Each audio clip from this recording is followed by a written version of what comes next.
सभी छात्र छात्राओं को गुड मॉर्निंग, सुप्रभात। मैं शैलेंद्र सिंह, असिस्टेंट टीचर, सरस्वती विद्या मंदिर इंटर कॉलेज बीसलपुर पीलीभीत। आप सभी लोगों इस ऑनलाइन टीचिंग की क्लास में, ई टीचिंग की क्लास में हमारे सभी हाई स्कूल के छात्र छात्राएं गणित विषय को अच्छी तरह से जान सकें, समझ सकें। इसीलिए इसी क्रम में हमारे मैथ का जो पहला चैप्टर है हमारा वास्तविक संख्याएं, क्या चैप्टर का नाम है? वास्तविक संख्याएं। तो इससे संबंधित हम 9th में कुछ जानकारी प्राप्त कर चुके हैं, लेकिन अब जो हमारे हाई स्कूल के कोर्स में जो हमारा सिलेबस है उसको हमको क्रम से पढ़ना है, और क्रम से जब पढ़ेंगे तो हमें सही जानकारी और सही हमको ज्ञान प्राप्त होगा, जो हमारी बोर्ड परीक्षा में हमको अच्छे अंक दिला सकता है और अच्छी सफलता हम प्राप्त कर सकते हैं। तो इसी क्रम में शुरू करते हैं अपना गणित विषय, हाई स्कूल का चैप्टर 1 वास्तविक संख्याएं। तो इस चैप्टर 1 में पहला जो हमारा टॉपिक है वो है यूक्लिड विभाजन प्रमेयिका। क्या है? यूक्लिड विभाजन प्रमेयिका। अब यूक्लिड विभाजन प्रमेयिका में आपको क्या पढ़ना है? पहले तो आप यूक्लिड विभाजन प्रमेयिका समझ लीजिए। क्या होती है? दो दिए हुए धनात्मक पूर्णांकों a और b के लिए, कोई हमारे दो धनात्मक पूर्णांक हैं, तो उस जहाँ पर हमने मान लिया q और r इस तरह की जो संख्याएं हैं, तो एक संबंध हमको प्राप्त होता है a = bq + r, जहाँ a हमारा क्या है? भाज्य हमने लिख रखा है। v हमारा क्या है? संख्याएं a और b हमने पहली मान रखी है। q हमारा भागफल है और r हमारा शेषफल है। तो ये विभाजन प्रमेयिका जिसमें जो हमारा r है वो क्या रहेगा? r की वैल्यू ऐसी होगी जो 0 से लेकर कहाँ तक चलेगी? b से कम तक चलेगी। 0 से स्टार्ट होकर b से कम तक रहेगी। अब इस विभाजन प्रमेयिका को हम उदाहरण के माध्यम से सीखते हैं। जैसे मान लिया हम एक उदाहरण ले लेते हैं। क्या? यूक्लिड विभाजन प्रमेयिका अभी हमने समझी। इससे पहले हम इससे संबंधित कोई क्वेश्चन हल करें, उदाहरण आपको बताएं। एक बार हम आपको पहले यूक्लिड विभाजन एल्गोरिदम समझा देते हैं। क्या है यूक्लिड विभाजन एल्गोरिदम? ये यूक्लिड विभाजन प्रमेयिका का एक रूप है। इस एल्गोरिदम के माध्यम से हम चरणबद्ध तरीके से स्टेप बाय स्टेप हम क्या करेंगे? किसी दो धनात्मक संख्याओं का हम क्या ज्ञात करेंगे? मासा ज्ञात करेंगे। दो धनात्मक संख्याओं का हमको क्या ज्ञात करना है? हमको मासा ज्ञात करना है। तो एल्गोरिदम क्या रहेगा? एल्गोरिदम में हम क्या करेंगे? जैसे हमारा अभी हमने लिखा था a = bq + r लिखा था, ठीक है। अब हमको लगाना तो यही इतना स्टेप, और ये स्टेप हम कब तक लगाएंगे? कब तक लगाते रहेंगे? जब तक हमको r = 0 ना प्राप्त हो जाए। जब r = 0 प्राप्त हो जाएगा, वहीं पर हम स्टेप रोक लेंगे और हम क्या करेंगे? दो धनात्मक संख्याओं का हमको मासा आसानी से प्राप्त होगा। तो इसको चलिए हम समझते हैं एक उदाहरण के माध्यम से, एग्जाम्पल के माध्यम से इस एल्गोरिदम को हम अपनी उसमें प्रक्रिया में लाते हैं। किस तरह से हम इसका प्रयोग करेंगे ये समझना है आपको। अभी सामने हमने यूक्लिड विभाजन एल्गोरिदम से संबंधित क्वेश्चन लिख रखा है। अब इस क्वेश्चन को आप किस तरह से हल करेंगे इस एल्गोरिदम से? देखिए, क्वेश्चन है यूक्लिड विभाजन एल्गोरिदम का प्रयोग करके निम्नलिखित के मासापा ज्ञात कीजिए। हमारा दो क्वेश्चन लिखा हुआ है, 135 और 225 का हमको मासापा मतलब HCF निकालना है, हाईएस्ट कॉमन फैक्टर इसको, ठीक है, GCF भी बोलते हैं मासापा, इसको हाईएस्ट कॉमन फैक्टर HCF, ठीक है, हाईएस्ट कॉमन फैक्टर या GCF इसको कहते हैं। हमको ज्ञात करना है GCF। कैसे ज्ञात करते हैं? यूक्लिड विभाजन एल्गोरिदम से हम इसका मासापा कैसे ज्ञात करेंगे, तो जरा समझ लीजिए। क्या करते हैं? मान लिया हम पहले क्वेश्चन का सलूशन लेना चाहेंगे, तो हमारे पास नंबर है 135 और 225। देख लेते हैं हमारे पास ये 225 नंबर हमारा बड़ा है इससे 135 से, तो बड़ा वाला जो नंबर है आपका, एक नंबर को आप A ले लेंगे, एक नंबर को आप क्या मान लेंगे? B।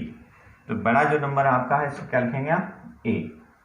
तो A = आपका इतना हो जाएगा, B = आपका क्या हो जाएगा? वो आपका निकाल लेंगे।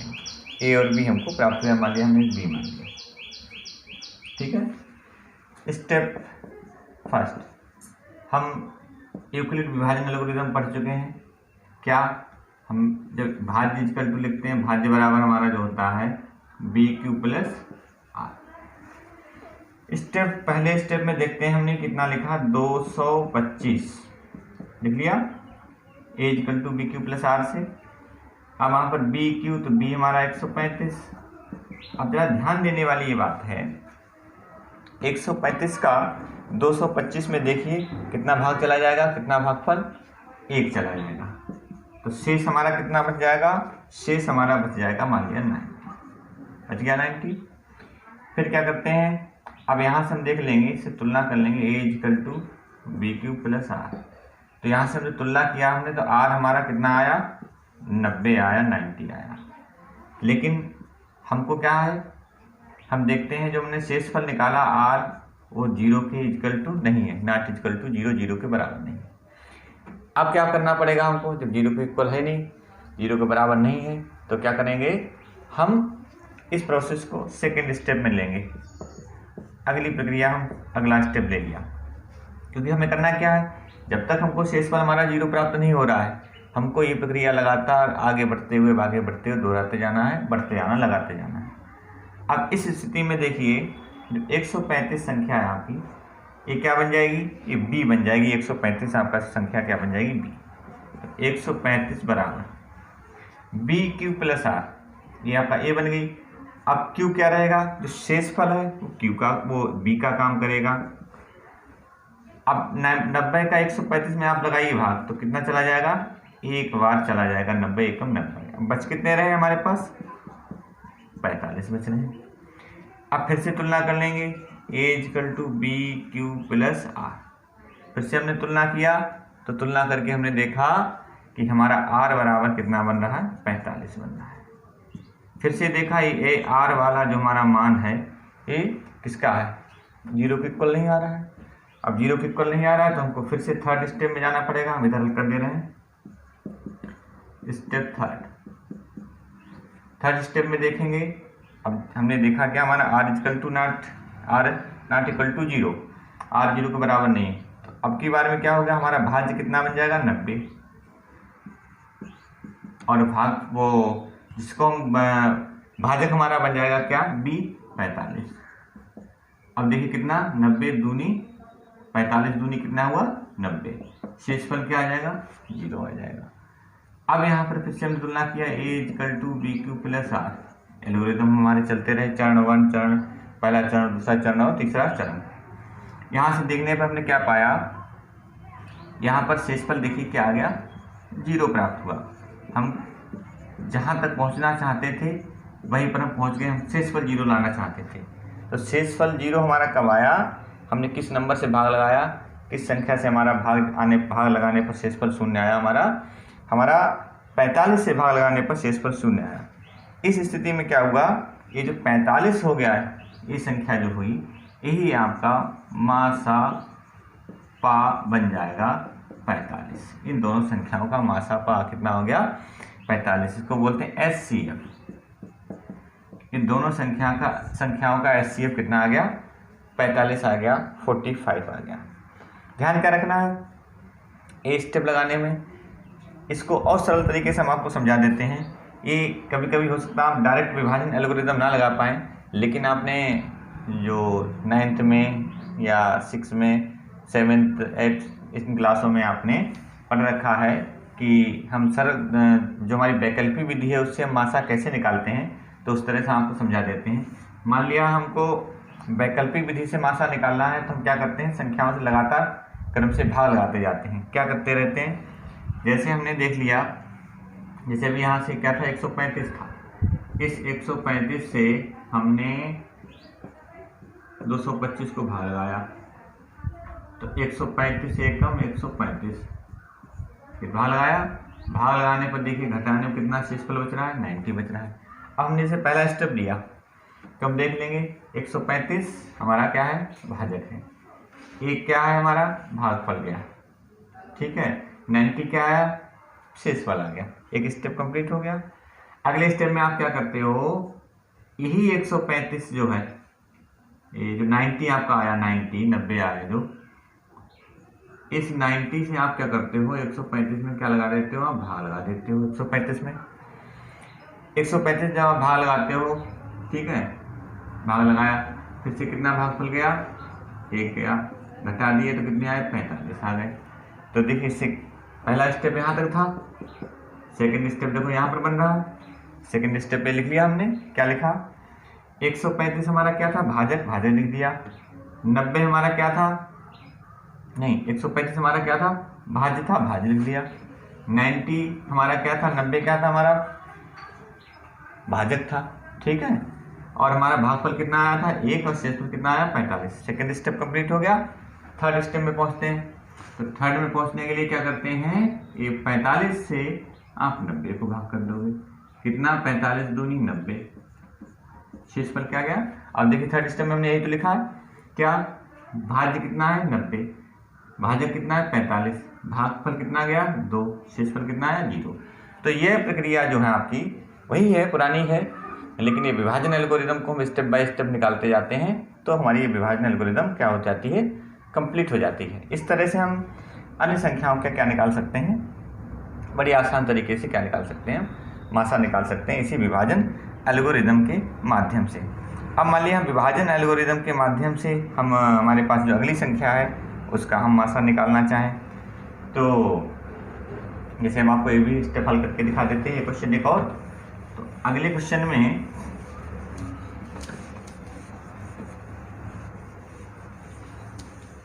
जैसे सेकंड क्वेश्चन हमारे पास दे रखा है 196 38 220 दे रखा है। सोल्यूशन इसका लेना है, इसको हल करना है, तो कैसे हल करेंगे, इसी विभाजन एल्गोरिदम के माध्यम से। संख्याएं हमारे पास 38,220, एक संख्या हमारी 196, बड़ी हमारी कौन सी है, तो हमको पता लग गया है, ये हमारा ए हो गया, ये हो गया बी।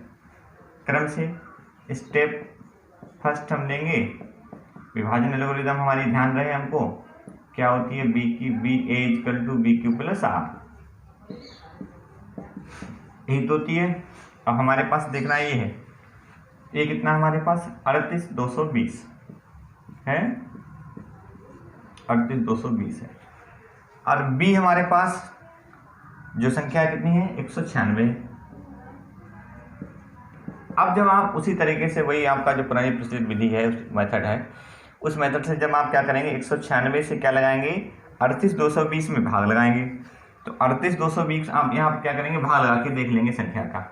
हम आपको समझा भी दे, भाग लगा के दिखा देते जिससे आपको आसानी रहे। हमने 196 संख्या से 38,220 में भाग लगाया, ठीक। अब 196 से अगर हम मान लिया 38,220 में भाग लगाएंगे, तो क्रम से हमारा पहला मान लिया भागफल हमारा कितना जा रहा है, हमने भाग लगाया, कितना गया हमारा, क्रम से लगा लीजिए इसको भाग, तो क्रम से भाग लगाएंगे 196 का, 38 इसमें 300 में लगा दीजिए, एक ही बार जाएगा, कितना जाएगा, एक। जब एक बार जाएगा तो हम क्या लिखेंगे, 196 लिखेंगे, तो हमने 196 लिख दिए। अब इसको घटा दीजिए आपस में, घटाने पे आपने देखा, घटाने पे हमको कितना प्राप्त हो रहा, संख्या घटाइए, 12 में से 6 जाएंगे 6, यहाँ पर बचा कितना 7, ढाई लिया, ढाई लेने पर हमने देखा कितने हो गए 17, 17 में से जब 9 जाएंगे तो कितने बच जाएंगे, यहाँ पर 8, यहाँ बचे 2, 186 बच रहे हैं। अगला अंक हमारा कितना है, 2 है, ठीक है। अब हमारा कितना भाग चला जाएगा 196 का 1862 में, 1862 में हमने देखा 196 हमारा कितना भाग जा रहा है, 9 जा रहा है, तो 9 जा रहा है, तो 9 भाग करने पर हम देखेंगे कितना आएगा, 1764 आया। फिर घटा दो इनको, और जब आप इनको घटाएंगे तो घटाने पे हमको कितना प्राप्त हुआ, 98, क्योंकि 12 में से 4 जाएंगे, 8 बचेंगे, वहाँ पर ढाई लेंगे, घटा लेंगे, इतना आया। अगला अंक हमारा क्या है, 0 है, ठीक है, 0 है, तो 196 से आप भाग दे दीजिए, कितना हमारा भाग देने पर कितना चला जाएगा हमारा भागफल 196 का, तो 196 का हमारा भागफल जब हम भाग देंगे इसमें तो हमारा लगभग 19 पंजे 95, तो 5 चला जाएगा। क्यों, 6 पंजे 30 का 0, हासिल लगे 3, और 9 पंजे 45, और 3 हो गए 48, यहाँ से लगे 4, 5 एकम 5 4 9। शेषफल हमारा देखिए एक ही स्टेप में क्या आ रहा है, 0 आ रहा है। अब देख कितना सरल हो गया, 196 से भाग दिया, भागफल कितना आया 195 और शेषफल क्या आ गया 0। तो एक स्टेप में हमारा विभाजन एल्गोरिथम संतुष्ट हो गई। क्या तुलना कर लेंगे, a equal to B Q plus R. यहाँ से देखेंगे हमारा r इक्वल टू कितना आया 0, अर्थात हमारा शेषफल हमको कितना प्राप्त हो गया, शेषफल हमको प्राप्त हो गया 0 प्राप्त हो गया, 0 प्राप्त हो गया शेषफल 0 प्राप्त हो गया। आगे हमको आगे स्टेप बढ़ाना नहीं, तो इन दोनों संख्याओं का मासा, अतः दोनों संख्याओं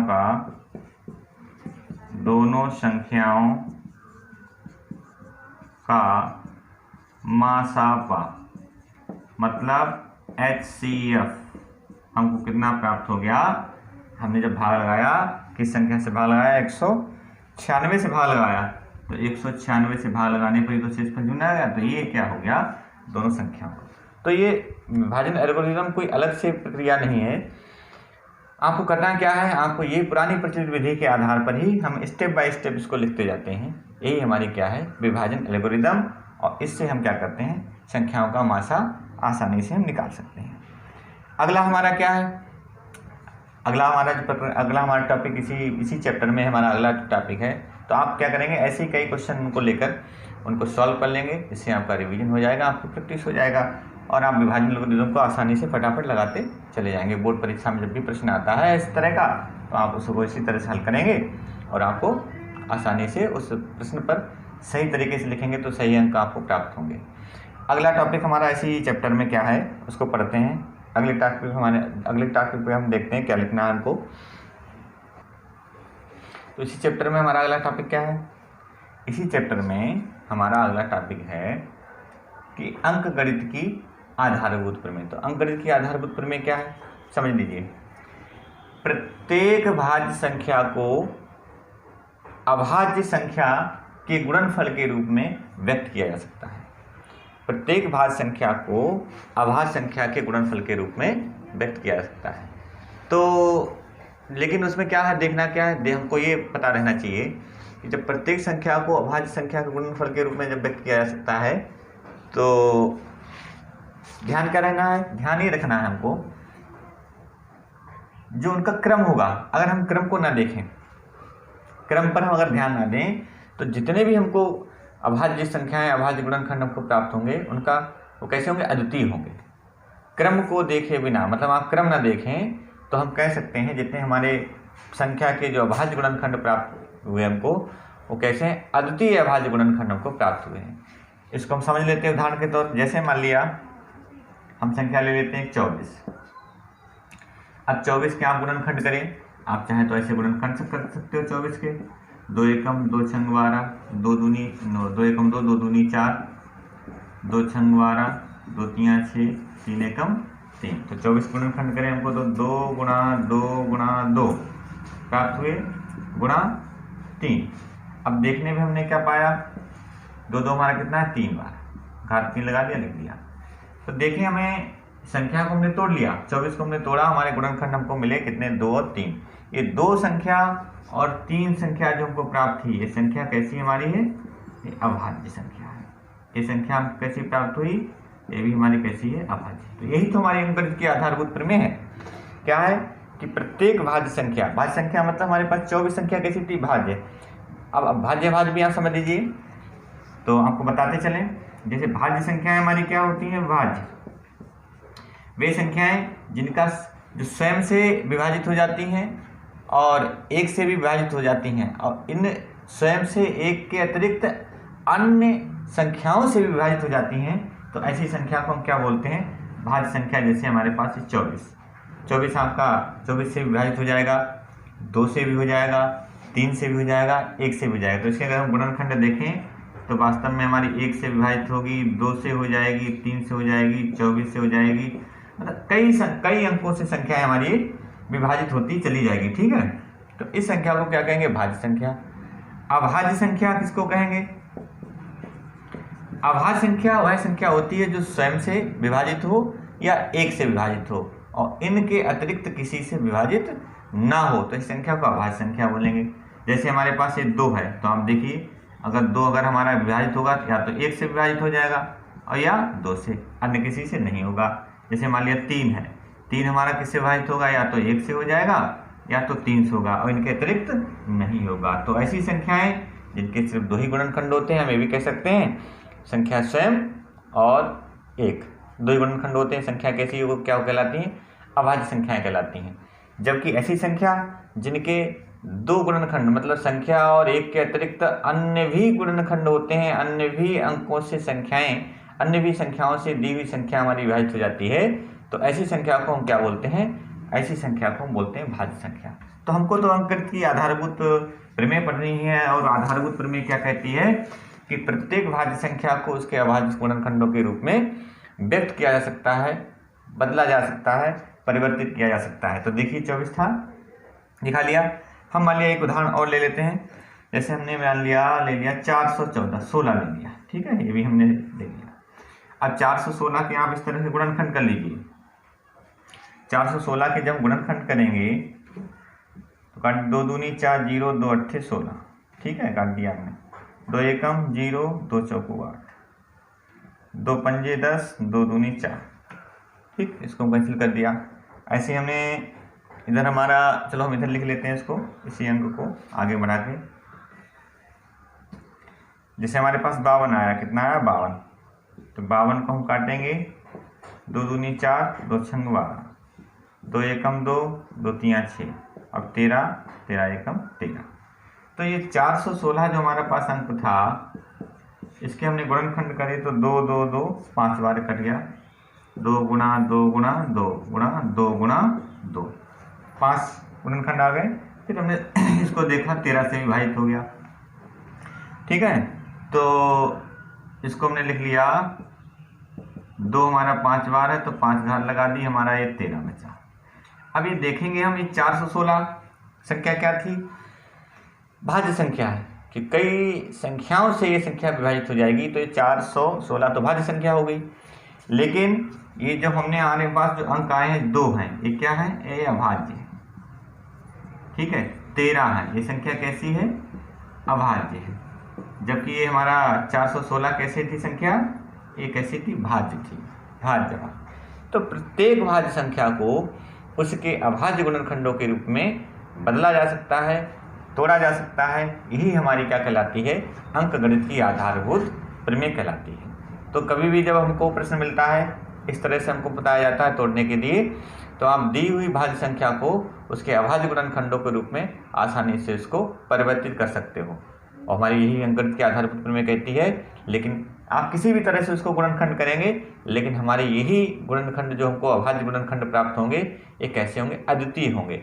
अगर क्रम ना देखें तो अगर हो सकता है हम 13 गुणा 2 की घात 5 लिख दें, क्रम बदल गया, लेकिन अभाज्य गुणनखंड नहीं बदले। क्रम बदला है लेकिन अभाज्य गुणन, इसको हम ऐसे लिख दें 13 गुणा 2 की घात 5। तो क्या ये 13 गुणा 2 की घात हमने 5 लिख दिया, तो हमारा इसमें गुणनखंड नहीं बदले, लेकिन इनका क्या बदल गया, क्रम बदल गया। इसीलिए कहा अद्वितीय होता है। जो गुणनखंड हमको प्राप्त होंगे वो कैसे प्राप्त होंगे, अद्वितीय गुणनखंड हमको प्राप्त होंगे। तो इसी तरह से अगर हमारी भाज्य संख्या अभाज्य गुणनखंड के रूप में तोड़ने को आए तो हम आसानी से तोड़ सकते हैं। तो बढ़ते हैं अगले अपने टॉपिक की तरफ, इसी उदाहरण की तरफ या इस तरह के अन्य प्रश्नों की तरफ हम आगे बढ़ते हैं। तो क्या है अगला प्रश्न,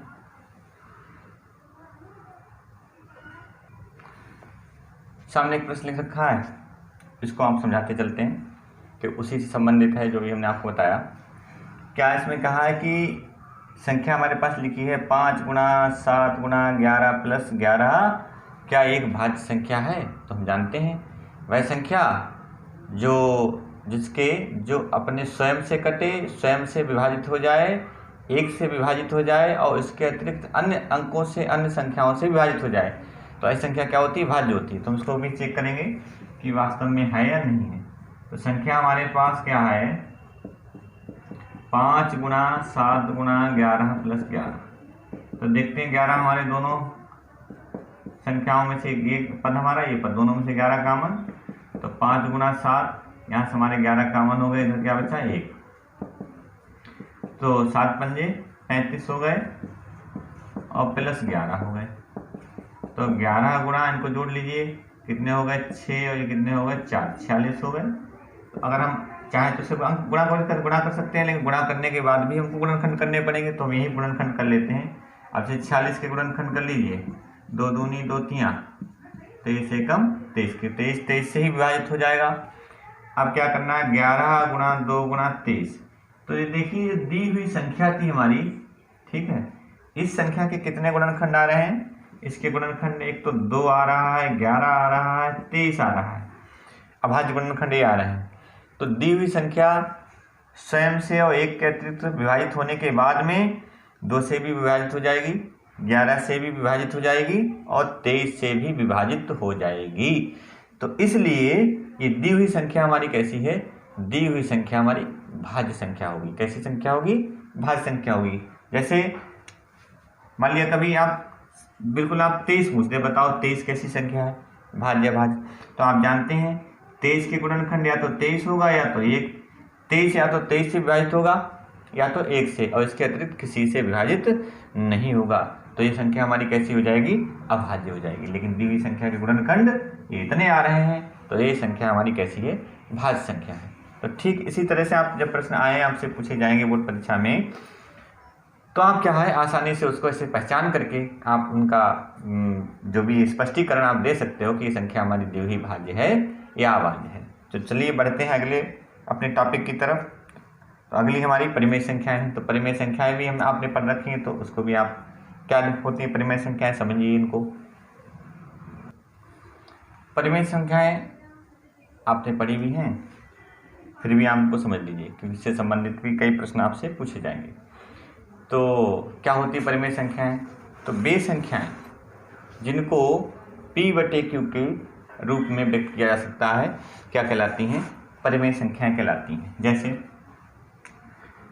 1/4 लिख दिया हमने। हाँ, ध्यान क्या रखना है, इसमें Q ≠ 0, मतलब अंश हर और हर क्या हो 0 नहीं होना चाहिए, तब हम कहेंगे हमारी दी हुई संख्याएं कैसी हैं, परिमेय संख्याएं। 1/4, 2/3, 13/5, इस तरह की संख्याएं आपकी क्या कहलाती हैं, परिमेय संख्याएं कहलाती हैं। अब इन परिमेय संख्याओं का दशमलव निरूपण किया जाता है कि हमारी परिमेय संख्याएं दशमलव के रूप में निरूपित होंगी या नहीं होंगी। तो परिमेय संख्याओं का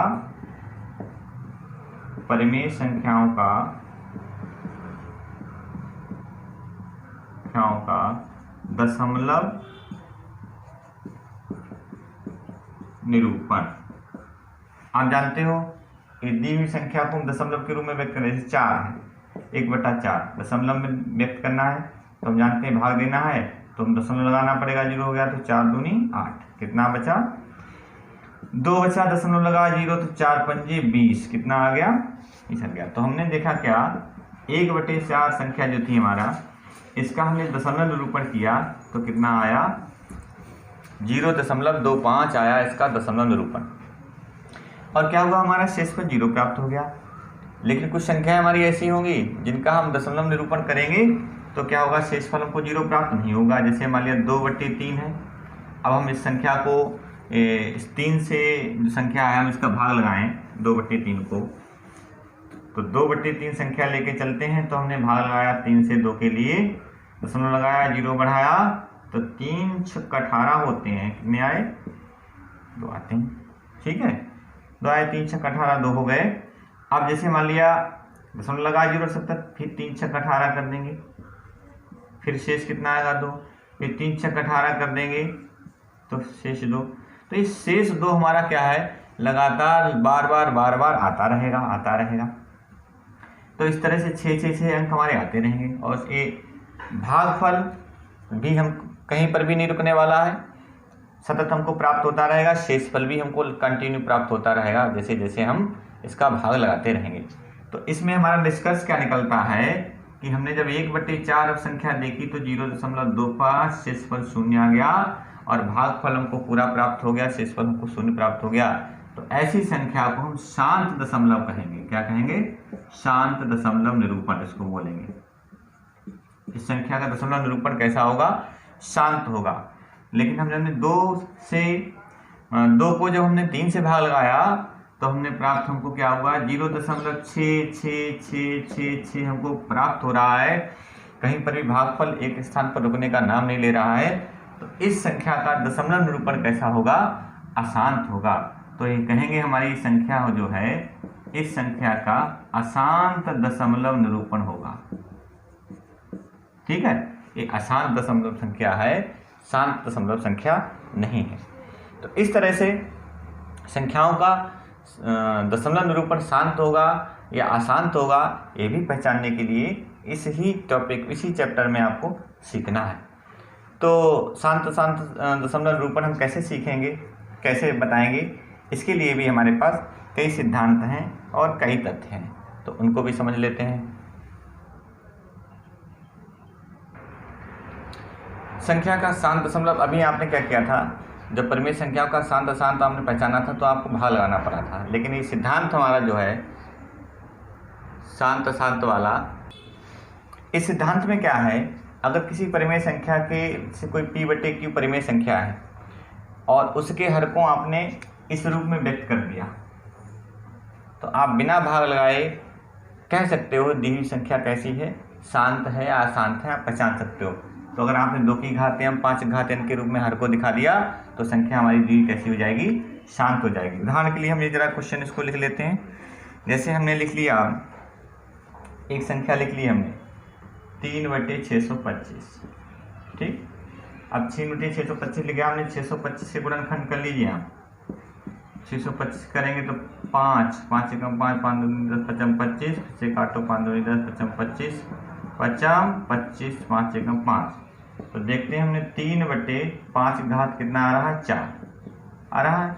2 की घात हम चाहे तो 0 लिख सकते हैं। तो दिया हुआ हर हमारा क्या आ गया? देखिए जो हर आया हमारा 5 की घात 4 और 2 की घात 0 इसके रूप में आ गया। मतलब 2 की घात 5 की घात m, इसको क्रम से लिखना चाहें तो ऐसे लिख सकते हो आप, क्रम का कोई महत्व नहीं होता है गुणा में। और 5 की घात 4, तो इधर देखिए हम कह सकते हैं 2 की घात m के रूप का है और ये क्या है हमारा 5 की घात n के रूप में है। तो दिए हुए संख्या के हर को अगर ऐसे इस तरह से दिखा लें तो हम कह देंगे दी हुई संख्या हमारी कैसी है? शांत दशमलव है। कैसी है? शांत है। और यदि किसी संख्या को हमने इस तरह से दर्शाया और उसका हर इस तरह से प्राप्त नहीं हो रहा है तो दी हुई संख्या हमारी कैसी कहलाएगी? अशांत दशमलव कहलाएगी। तो इस तरह से इस टीचिंग की क्लास में आप जो टॉपिक आपने सीखे हैं इनको जब एक बार आप रिवाइज कर लेंगे और अपनी टेक्स्ट बुक से, जो आपकी बुक दे रखी है उससे आप इस तरह के क्वेश्चन को सॉल्व करेंगे तो आपके लिए बहुत ही आसान हो जाएगा ये वास्तविक संख्या जो पहला चैप्टर आपका है। तो धन्यवाद।